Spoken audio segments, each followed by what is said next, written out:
In October of 2023, I returned to Florida from my property in New York. My fall trip was over, and I faced the prospect of a long wait through the winter until May could arrive and I could go back to my property in the ADK. Hopefully, this time, for a longer stay.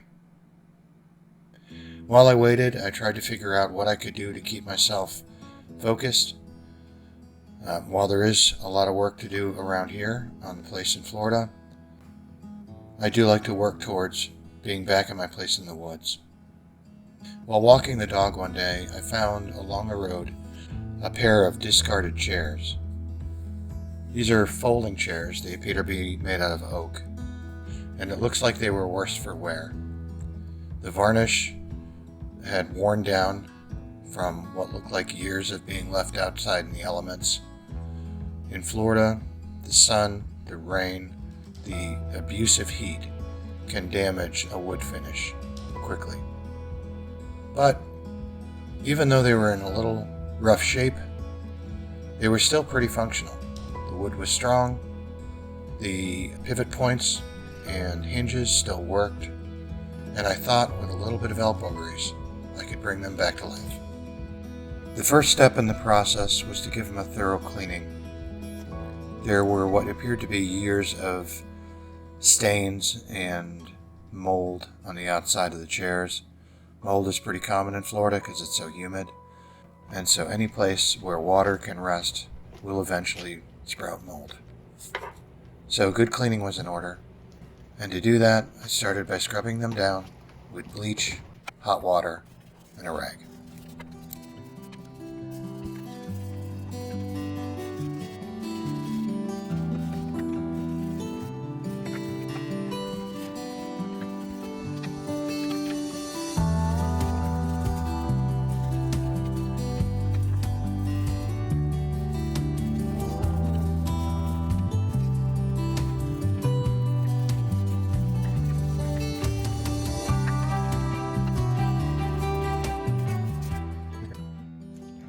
What it's going to look like.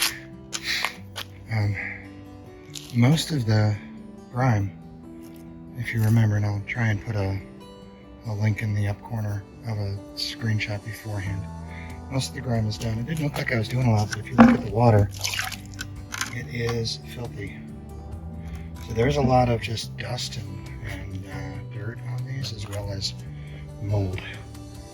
But you can see it's coming off, it's coming clean. So I could not get these bars down here, spreader bars. Couldn't get them any cleaner than that. I've scrubbed them and put like the bleach directly on there and it won't come clean. So I'm gonna let this whole thing dry in the sun. Yes, I know the bleach is bad for the wood, it's gonna dry it out, but I'm gonna be sanding this whole thing down and then putting on a thick coat of Danish oil, which is hopefully gonna soak in. It did on the other chair. And it will bring back the quality of the wood.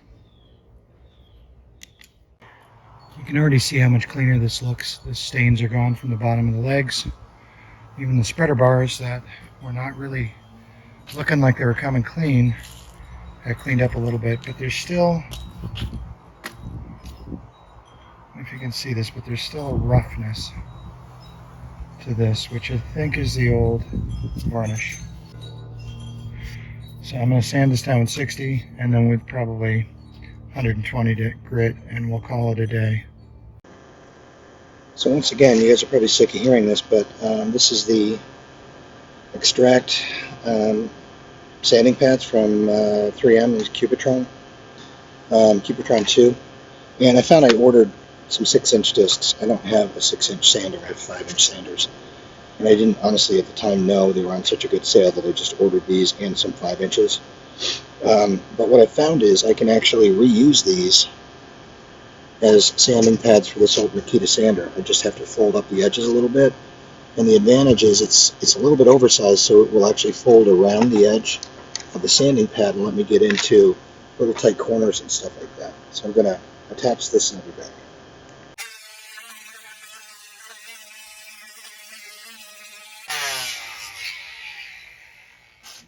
This is a good example. Before, right here, after.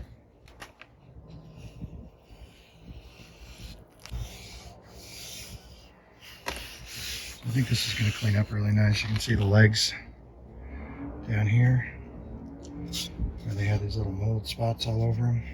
And then after sanding and clean up. Alright, back to it.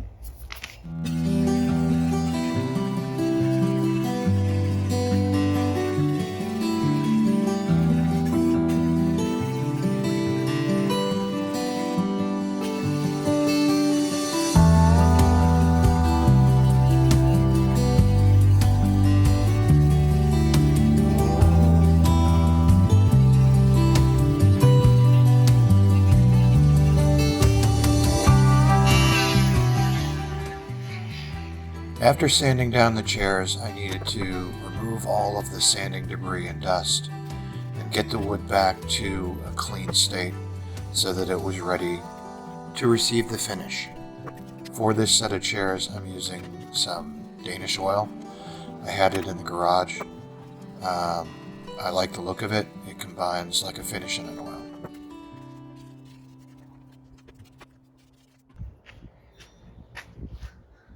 Alright, so I just have these connection points here, and then some other ones where the legs tilt here.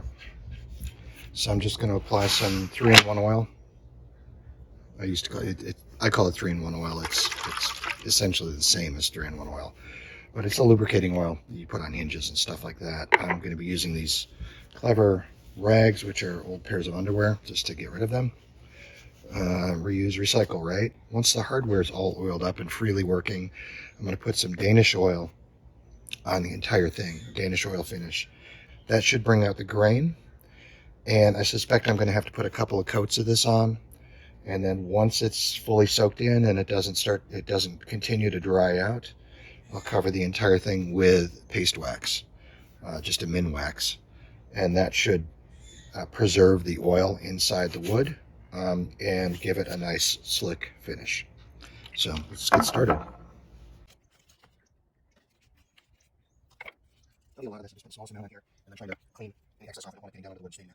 This is literally just to keep any kind of surface rust from forming and lubricate the finish to use all blocks here. On the other side, it's not perfect, guys. Check out it's not the road. Roadside lines.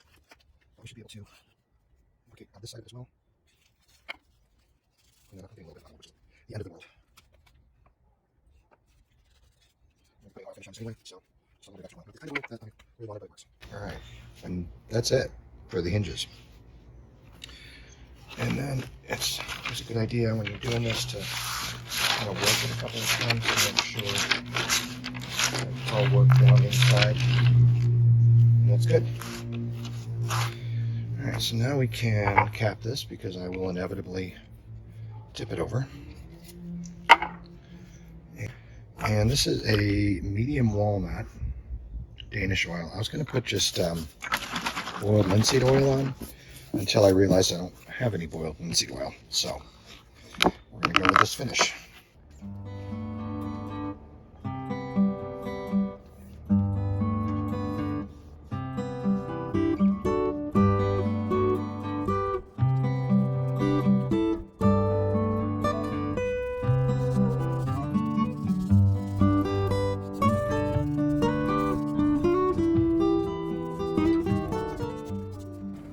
After several coats of Danish oil, the finish was done.